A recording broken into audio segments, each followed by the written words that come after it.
August 24th, 1941. If there is one element that could buy the Soviets enough time to strengthen the defenses of Leningrad, it is the rough terrain that stands in the path of the German advance. If on one hand it is true that this week the invaders keep getting closer and closer to the shores of Lake Ladoga, on the other hand it is also true that the pace of their advance has slowed down considerably. And so this week, a new threat emerges out of nowhere, with the German infantry advancing and taking control of Toropets and thereby cutting the only railway line that is currently keeping supplied for Soviet armies.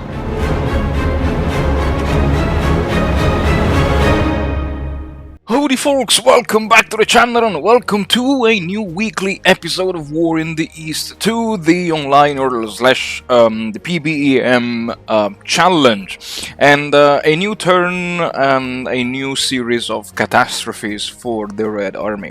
And I will do my best to focus exclusively on the on this section of the front, because south of this section there is like a huge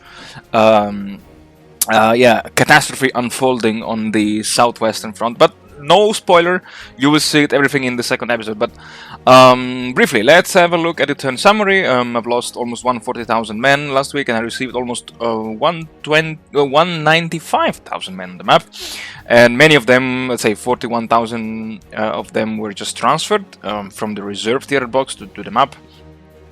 And 23, almost 2,400 guns, 360 AFVs and 106 planes. I received 188,000 men of reinforcements, yes, and 51 tons of equipment.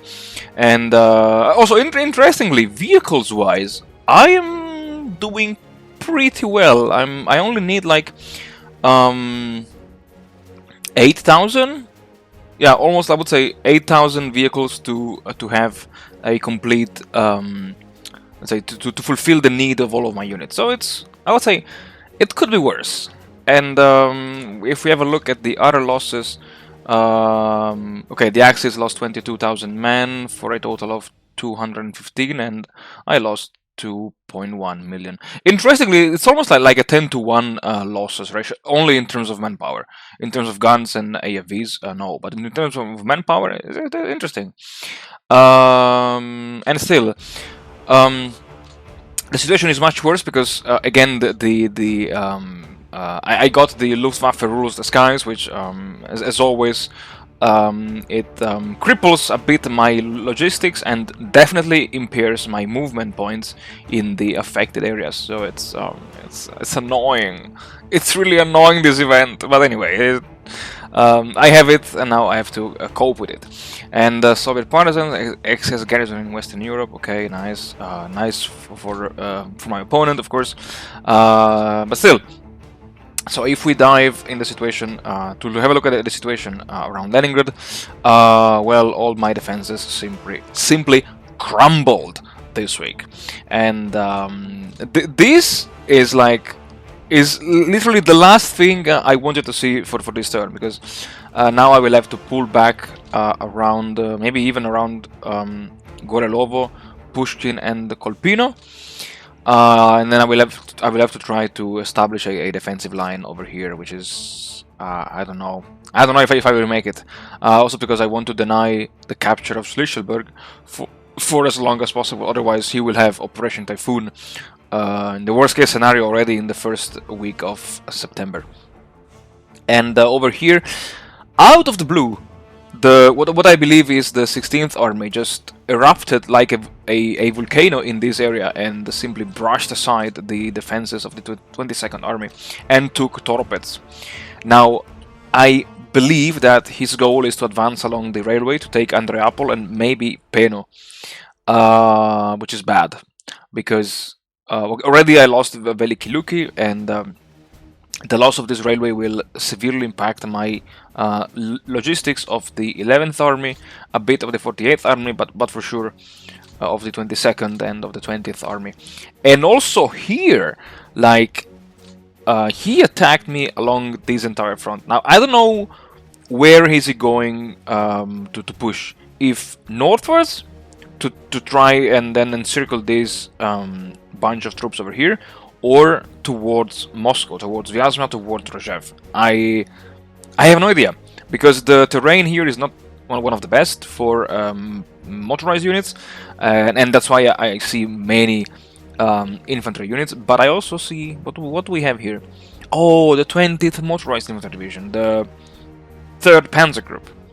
Why is it in a stack with the 35th Infantry Division and with another one? I don't know, but this suggests that he might be resting these like crack troops to then open a gap here and then maybe a swing around towards Vyazma and a swing around Vyazma and march towards Rozhev, or march southwards to link up with the with some troops which are further south, and I don't want to show them now.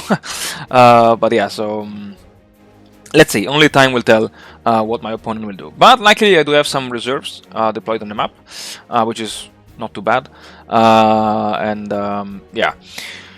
So this week I will try to establish a new defensive line over here. I might pull back from these salient. I might not, who knows, it depends. And for sure I will have to redeploy by railway many of the troops, maybe around Rozhev, and between Rozhev and Vyazma, because I'm a bit afraid of what my opponent will do next. Yeah.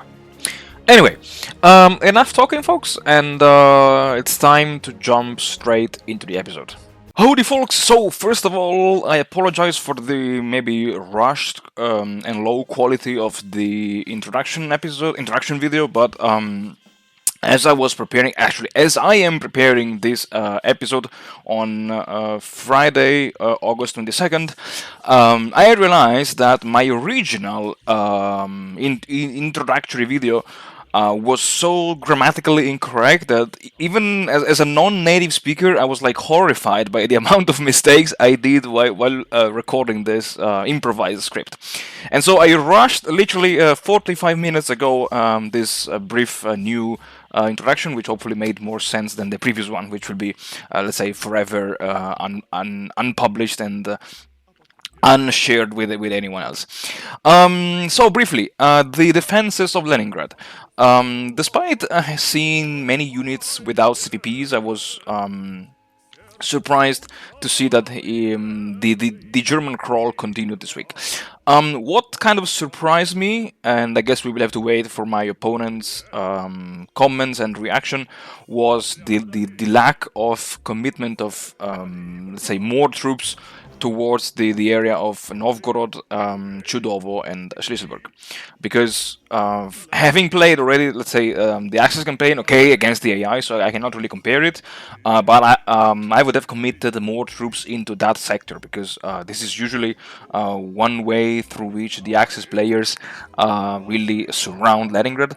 The other one being the rapid advance into the Baltic states, and then an attack from Leningrad, an attack against Leningrad from the west, which I've seen in some Axis AAR on the forum.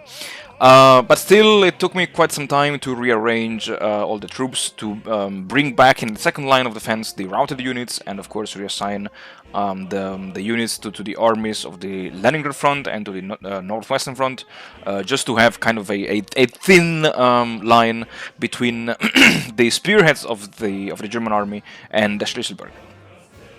Coming a little bit southwards towards the sector of the 22nd Army. This attack, again, as I said, caught me completely by surprise. I was not expecting that, but from an Axis perspective, and again, having played against the AI, so I know what's going on in that area, it made perfectly sense. And maybe it came 1 week too late, in my opinion, but still. Because I say it makes sense from the Axis perspective, because you have Velikie Luki, which is a level 2 Railiad, and if you stack an FBD unit, the HQ of, I assume, the 16th Army, and maybe even one additional Army Corps HQ, you will not only increase the depot capacity, you not only increase the amount of freight that goes to Velikie Luki, but you also increase the efficiency of the freight distribution towards your neighboring units. And of course, by taking control of Toropets, Andreapol, and Peno, the Axis controls the only double railway line that lies in that area, which makes totally sense. And of course, it makes sense for me to defend that area with all what I have. And of course, all what I have are just a bunch of second-grade, poorly trained, and badly equipped troops. And also the attack towards, I would say, Vyazma, Yartsevo. Again, I don't know why, and I don't know which is the ultimate goal of these attacks. Maybe it's because I'm very like pragmatic, and I like to carefully, thoroughly plan all my operations 2 to 3 weeks in advance. And I just don't like to attack you just because my units have CPPs, because I don't know, this is my playstyle, but of course every player has his own playstyles.